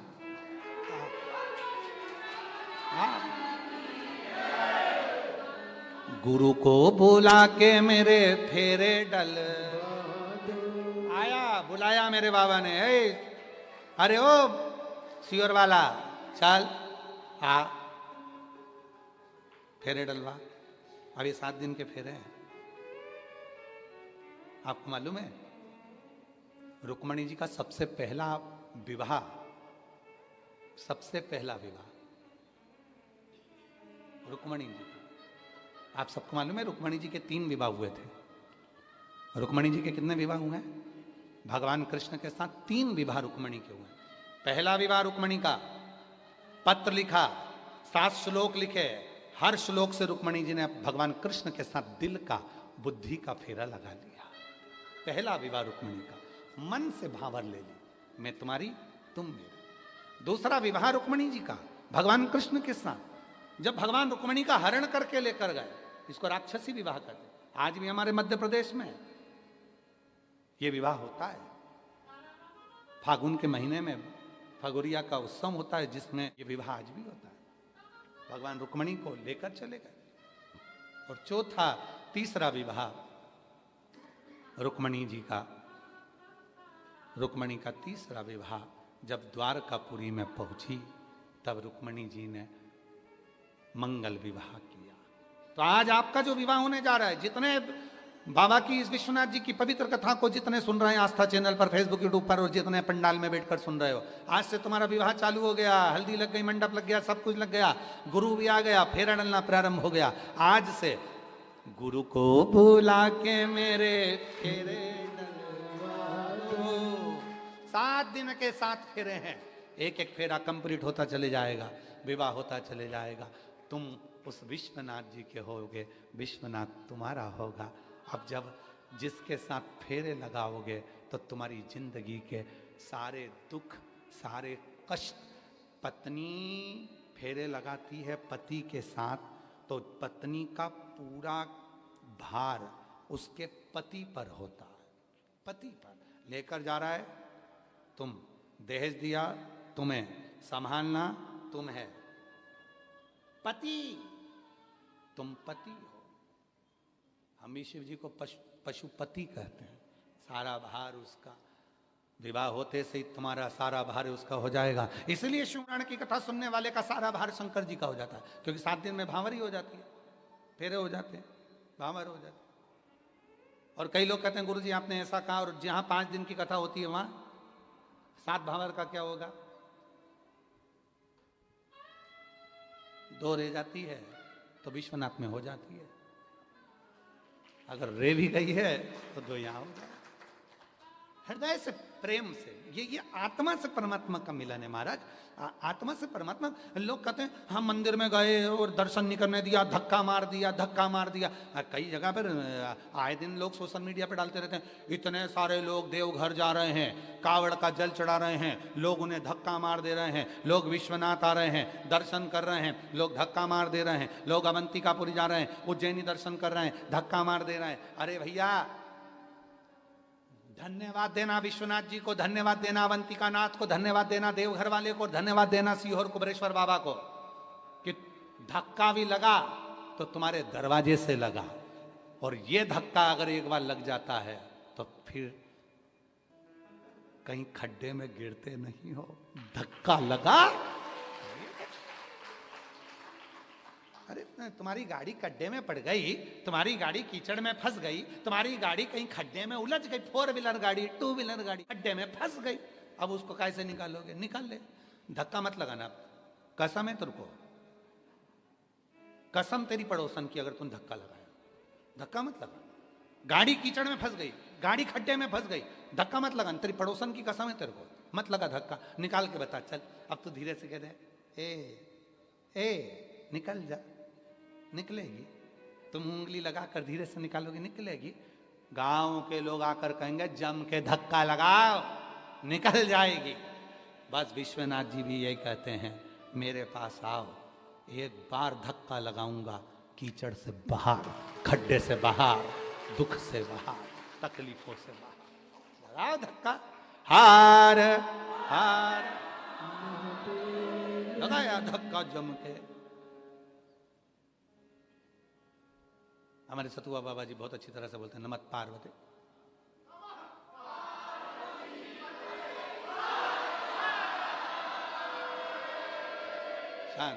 हार हार लग गया धक्का। बस ये गजब का धक्का है, बहुत बहुत।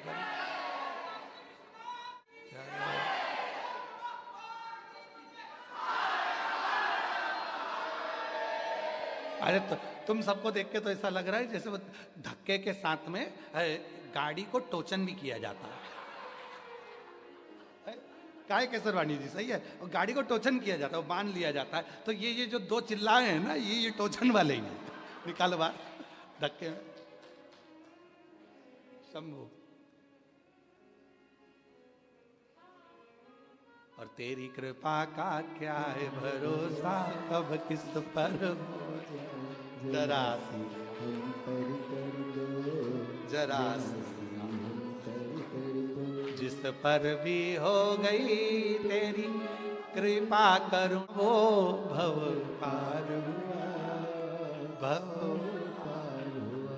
पापी हो चाहे जितना, उसका भी बाबा उद्धार हुआ, उद्धार हुआ।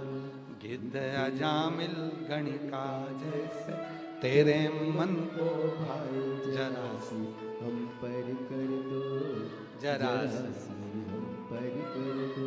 तो अवंतिका खंड स्कंद पुराण कहता है, महानंदा ने जितना नृत्य किया, पहले पुरुषों के सामने नृत्य करने से पहले वो महादेव का जब घुंघरू बांधती थी तो शिव से कहती थी, मैं तुम्हारे लिए नाच रही हूं, तुम्हारे तुझ में रब दिखता है यारा, मैं क्या करूं।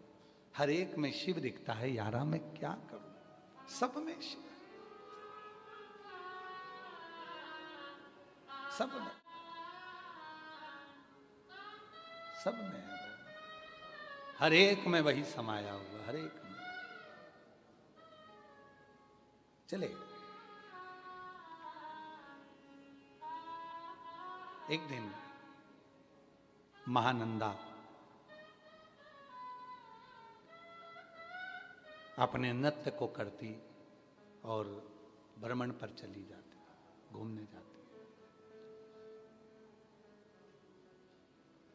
पार्वती जी को एक दिन स्मरण आया कि ये महानंदा है कौन।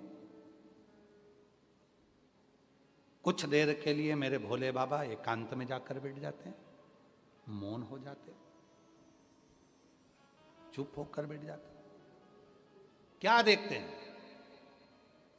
विजया ने कहा कि महानंदा एक वैश्या है, नर्तकी है, और नर्तकी है, नृत्य करती है। शिव जी का ध्यान उनकी ओर रहता है।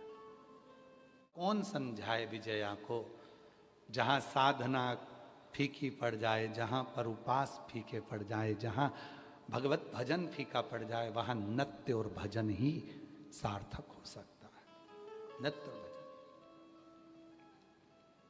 महाराज जी एक जगह प्रवचन में हम सुन रहे थे, तो एक महाराज जी कह रहे थे कि महिलाएं, माताएं, इनको ज़्यादा भजन करना पड़ता है क्योंकि रजो धर्म से होती हैं और ऐसा होता है वैसा होता है। सारा दोष उन्होंने माताओं पर मढ़ दिया। प्रवचन में हम सुन रहे थे, हमारा मन नहीं रहा। हमने कहा माताओं के बराबर कोई पुण्य करने वाला संसार में नहीं है। वो कुछ नहीं करती। एकादशी, प्रदोष, द्वादशी या अपने घर में साल भर में 8-10 बार भजन कर लेती है, भगवान के भजन करवा लेती है, भजन करवाती है और खुद भी करती है। उतनी देर में उसके सारे जितने भी संचित पाप हैं पूरे कुल के, वो भजन कराकर पूरे कुल के पापों को धो देती है, धो देती है। महाराज जी ये चतुर्वेदी जी बैठे हैं, इनकी बड़ी भाभी, अभी चतुर्वेदी जी आए नहीं हैं, वो बड़े वाले झांसी वाले, उनका थोड़ा नरम गरम के कारण, और इनकी बड़ी भाभी, ये भाभी की जेठानी और ये देवरानी, ये लोग एक साथ बैठती हैं तो एक ढोलक बजाती है और एक भजन गाती है। और ऐसे ही उनके बड़े भैया का है, वो हारमोनियम बजाएंगे तो उनकी धर्मपत्नी ढोलक बजाएगी और उनका लड़का मंजीरा बजा के भजन गाता है, कीर्तन करते हैं। देखकर खुशी होती है कि शिव को रिझाने का सबसे सुंदर तरीका है। और हमारे कुबेरेश्वर धाम पर सीहोर में हम निवेदन करेंगे, जितनी भी लोग कुबेरेश्वर धाम की भूमि पर आया करें, अगर आप अपने घर से आ रहे हो, गाड़ी लेकर आ रहे हो, तो आपसे निवेदन है 4 जोड़ मंजीरे और 1 ढोलक साथ लेकर आया करो। पूरे कुबेरेश्वर धाम में कहीं पर भी बैठ गए और 15 मिनट, आधा घंटा भगवान का जो भजन गाना है गाया करो, उससे आपके जीवन के सारे दुख अपने आप समाप्त होते चले। पूरे कुबेरेश्वर धाम में कहीं पर भी बैठकर आप जब 4, 5, 8 महिलाएं आ रही हैं, 10 महिला आ रही हैं, 15 लोग आ रहे हैं, 20 लोग आ रहे हैं, अपना मंजीर, अपना ढोलक लेके आओ, भजन करो, स्मरण करो, उससे दुख भी समाप्त हो। साधना का सबसे सुंदर तरीका, महानंदा शिव जी का ध्यान केंद्रित कर लेती है। पार्वती को मालूम पड़ा, विजय ने कहा कि शिव जी का ध्यान उस स्त्री पर है। पार्वती जी बोलती हैं शिव जी और स्त्री पर ध्यान देंगे, हो नहीं सकता, हो नहीं सकता। पर कई बार जो ये बेस्ट फ्रेंड होती है ना, ये कहीं ना कहीं कुछ ऐसा बोल देती हैं जिससे मन में थोड़ी विचलितता हो जाती है। और हमारा निवेदन है, जितनी भी तुम बेस्ट फ्रेंड बैठी हो ना यहाँ पर, जितनी भी बेस्ट फ्रेंड बैठी हो, आप सबसे निवेदन है, कभी भी किसी भी रूप में निंदा को दूर करो। निंदा, हम जानते हैं, अभी हमने कथा में कहा था सीहोर की, कि भगवान से प्रार्थना करना, भोलेनाथ जी से प्रार्थना करना कि मेरी निंदा करने वाले, मुझे गाली देने वाले, मुझे आड़ा टेढ़ा करने वाले, मेरे को अपशब्द कहने वाले को बुखार भी ना आए। भोलेनाथ जी से हमने अभी कथा में कहा था कि शिव जी से प्रार्थना करना, हमारी निंदा करने वाले को बीमार मत करना। अगर वो बीमार हो जाएगा तो निंदा कौन करेगा, और वो निंदा नहीं करेगा तो हमें बुखार आ जाएगा। हमारे आधे रोग, आधा दुख तो निंदा वाले ही काट देते हैं। इसलिए भगवान से प्रार्थना करा करो कि कोई अपशब्द बोले, गाली दे, आड़ा टेढ़ा बोले। जब कई लोग अपने अपने व्हाट्सएप पे या अपने अपने फेसबुक पर जब सीहोर वाले बाबा का फोटो लगाकर जब आड़ा टेढ़ा लिखते हैं ना, तो सबसे ज्यादा खुशी हमको होती है। और हम कुबेरेश्वर धाम पर जाकर 2 लोटा जल चढ़ाते हैं। बाबा कितने अच्छे लोगों को रख रखा है जो दिन भर बैठकर मेरा मेल धोते रहते हैं, तो मुझे कम से कम वहां जाने पर कुछ बोलना तो नहीं पड़ेगा, मेरी सारी गवाही यही दे देंगे, सारी गवाही दे देंगे। निंदा करे कर देंगे, भगवान करे उनको खूब जीवित रखे।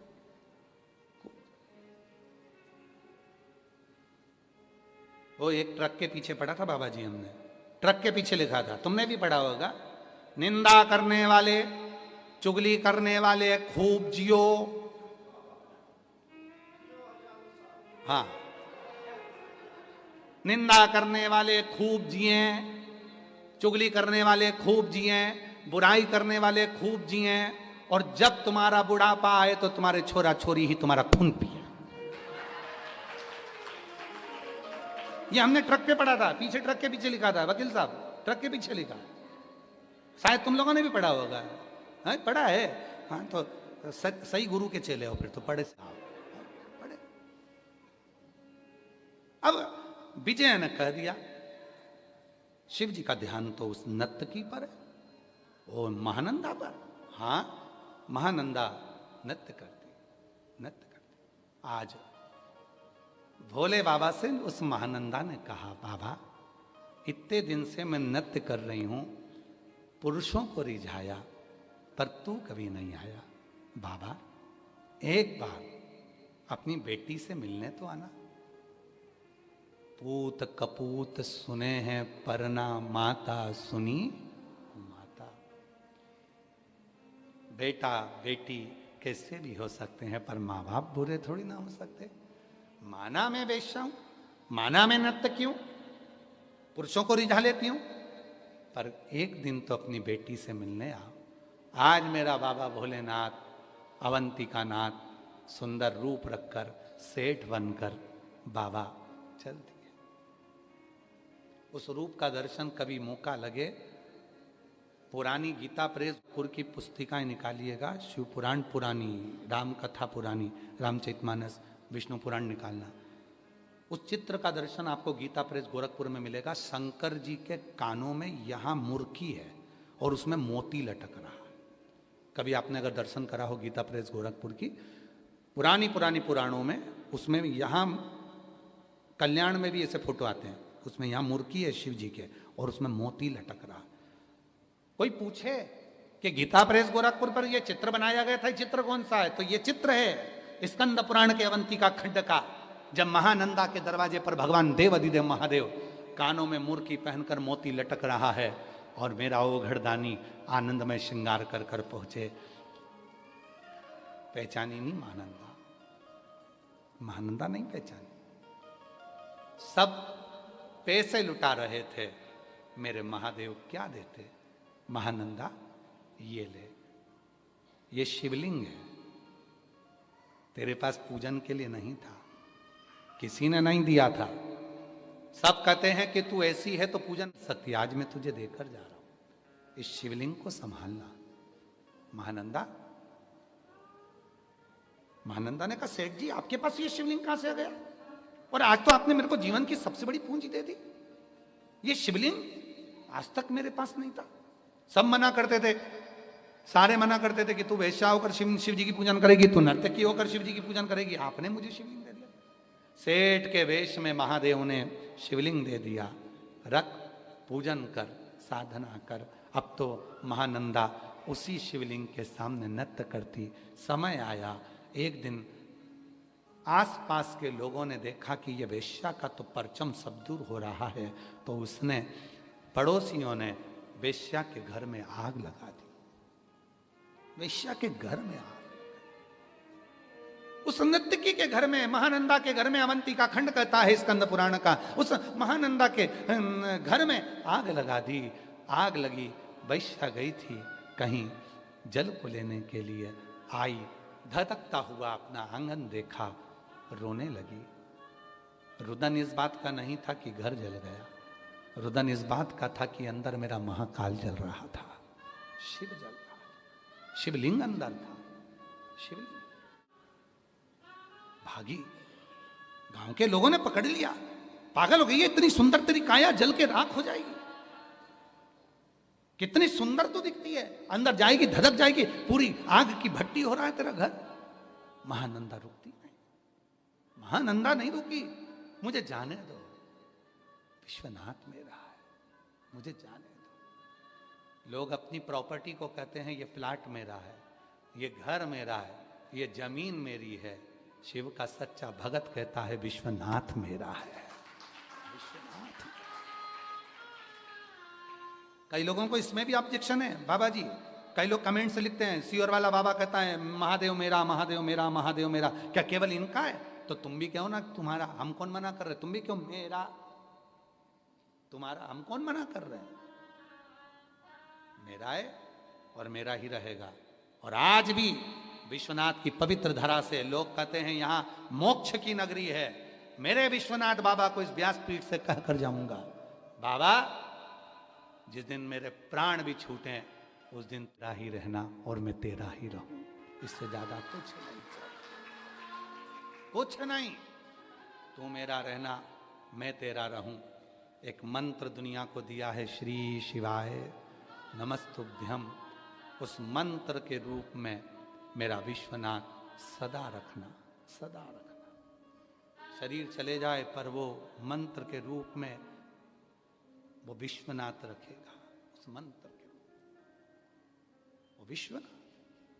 अरे महानंदा कहती है मेरा शिव अंदर रह गया। अरे जाने दे, पत्थर का है, पत्थर का है, जाने दे। महानंदा नहीं रुकी, नहीं। अब ना रोको, ना रोको मुझे एक बार जाने दो। अब ना रोको, ना रोको एक बार जाने दो। एक बार जाने दो मुझे, एक बार जाने दो।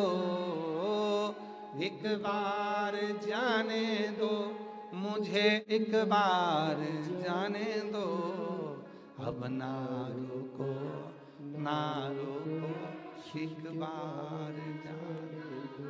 रो रही है, आंसू बह रहा है, लोग पकड़ रहे हैं, धधकता हुआ अग्नि का घर जल रहा है और महानंदा हाथ को छुड़ाती है, अंदर जलते हुए घर में प्रवेश कर जाती है। अगर वेश्या होती, नर्तकी होती तो काया बचाती, नर्तकी होती तो काया बचाती, नर्तकी होती तो शरीर बचाती। अरे मेरा सुंदर शरीर चले जाएगा, फिर मुझे कौन देखेगा, कौन पैसा देगा, मेरा घर कैसे चलेगा? काया नहीं बचाई। अब ना रोको, ना रोको एक बार जाने दो। एक बार जाने दो मुझे, एक बार जाने दो। एक बार जाने दो मुझे, एक बार जाने दो। अब ना रोको, ना रोको एक बार। अब ना रोको, ना रोको एक बार। वो कैसे मैं रुक जाऊं, कैसे मैं रुकूं, कैसे? हमारे अंबाला वाले बैठे हैं यहाँ, कृष्णलाल गुप्ता जी। कहाँ हैं? हाँ ये बैठे कृष्णलाल गुप्ता जी। ये सीओर आए थे भी, उसके पहले भी आए थे, इनके बच्चे भी आए साथ साथ में, आए ना? हाँ श्री शिवाय नमस्ते। ये दोनों का इतना भाव रहता है, जब भी सीओर आते हैं वो व्यासपीठ पर बोल कर जाते, बाबा एक बेलपत्री ऐसी दे दो कि अगली कथा के जजमान बन जाए।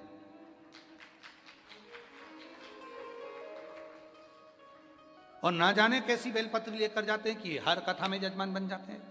और आपके बच्चों को भी साधुवाद दूंगा बेटा, आपको भी बहुत बहुत साधुवाद।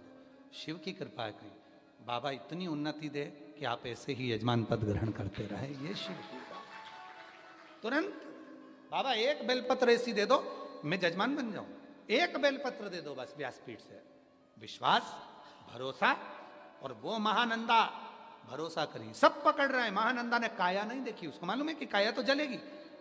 लोग चिल्ला कर कह रहे हैं महानंदा तेरी सुंदर काया जल कर राख हो जाएगी।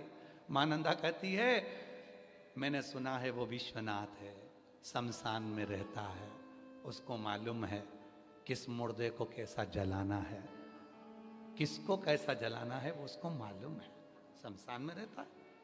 कल की बातें हम बाबा जी से कर रहे थे कि हमको आना है, तो बाबा जी बोले अपन मणिकर्णिका पे बैठेंगे थोड़ी देर और वहाँ बैठकर खूब आनंद से शिव चर्चा करेंगे।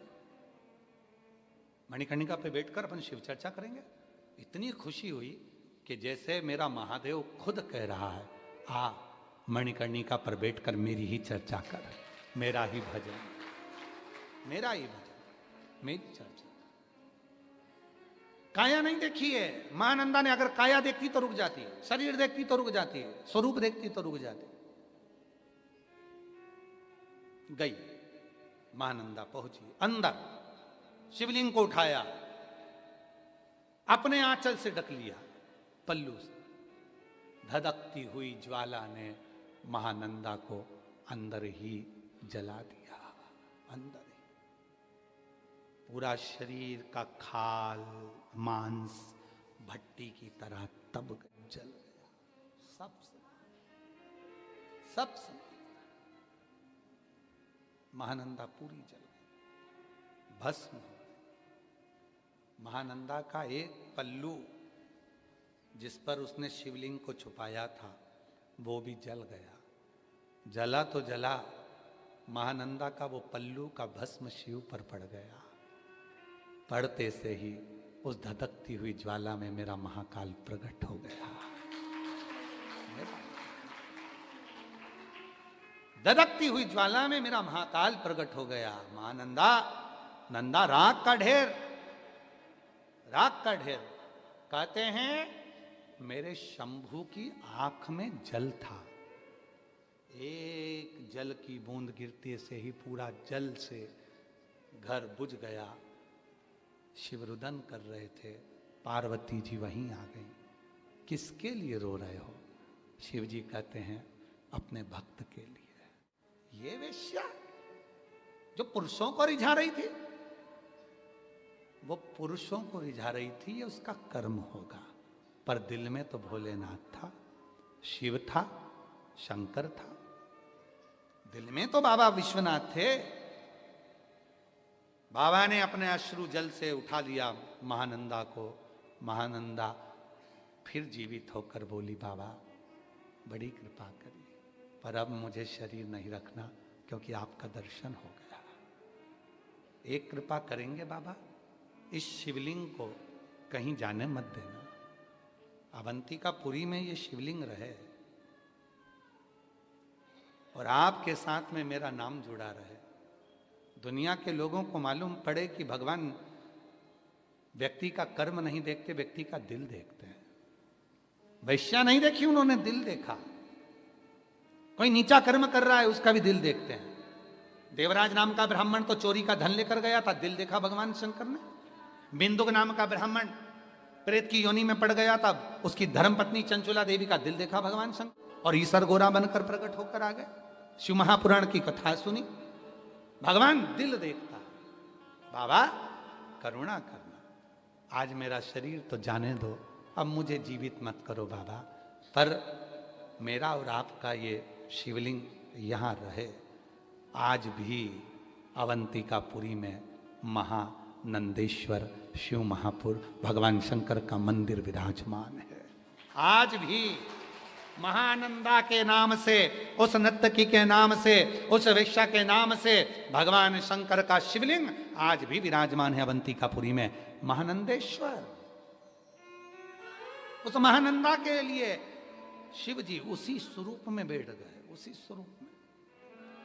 कर्म न देखा जाए, कौन छोटा कौन बड़ा, किसी से मतलब नहीं।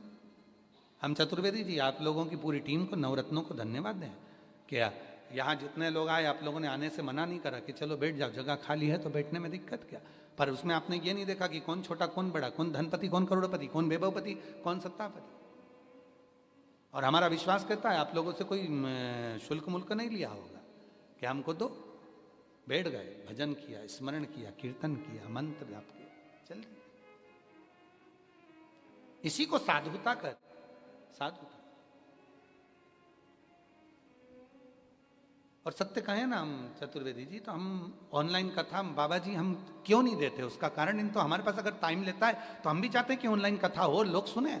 हम क्यों नहीं देते? क्योंकि लोग उसका व्यापारीकरण कर लेते। पास बेचना, ये करना, कुर्सी बेचना, सोफा बेचना, ये करना, सब व्यापारीकरण कर लेते। इसलिए हम जिस दिन कोई भक्त आएगा और कह देगा ऑनलाइन कथा हमारे को करना है, हमारे पर हम ये सब आडंबर से दूर हैं, उस दिन सीहोर वाला बाबा आपके इतने बड़े हॉल में आकर शिव महापुराण की कथा बात कर चला। जैसे ये नवरत्न तैयार हुए, ऐसे आप भी 8-10 लोग तैयार होकर कथा करा सकते हो। कौन सी दिक्कत वाली बात? हम आएंगे, कथा कर कर जाएंगे, पर उसमें व्यापारीकरण ना हो, उसमें व्यापारीकरण से दूरी हो, व्यापारीकरण से दूरी। हृदय हो तुम्हारा शिव में समाहित, हृदय। महानंदा का नाम लेकर आज भी अवंतिकापुरी में महानंदेश्वर भगवान शंकर का मंदिर है, जहां आज भी वही शिवलिंग विराजमान है जो महानंदा के आंचल से ढका हुआ था। महानंदा के आंचल से। और तुझसे मिलने के लिए तेरी कसम, तुझसे मिलने के लिए तेरी कसम, एक मुलाकात जरूरी है सनम, एक मुलाकात जरूरी है सनम। उससे मिलन हो फिर क्या इच्छा रह जाएगी। कौन कहेगा भोलेनाथ जी से कि मेरे को वापस प्राण दे दो। हमें तो सूरदास जी का पद स्मरण में आता है। सूरदास जी को भगवान ने, राधा जी ने नेत्र दे दिए, कृष्ण जी ने नेत्र दे दिए, और भगवान ने फिर पूछा बताओ अब क्या चाहिए। सूरदास जी कहते हैं नेत्रों को वापस फोड़ दो। जिन नयनों से आपका दर्शन करा उन नयनों से अब दुनिया का दर्शन नहीं करना चाहता, वापस फोड़ दो। राधा जी कहती कैसा है, अभी तो नेत्र दिए और कह रहे वापस फोड़ दो। सूरदास जैसा भाव अपने अंदर आना चाहिए। आज के जमाने में तो लोग दिन भर भगवान से कहते रहे भगवान ये देना, भगवान वो देना, भगवान वो देना, सब कुछ मिल जाए तो भी लोग भगवान की निंदा करेंगे कि बताओ भगवान ने ये नहीं दिया, भगवान ने वो नहीं दिया। तुझे अच्छा शरीर दे दिया, पूरा शरीर अच्छा दे दिया, घर में पत्नी अच्छी दे दी, बच्चे अच्छे दे दिए, रहने के लिए घर दे दिया, काशी का निवास दे दिया, इससे बढ़कर और तुझे क्या चाहिए? और क्या चाहिए?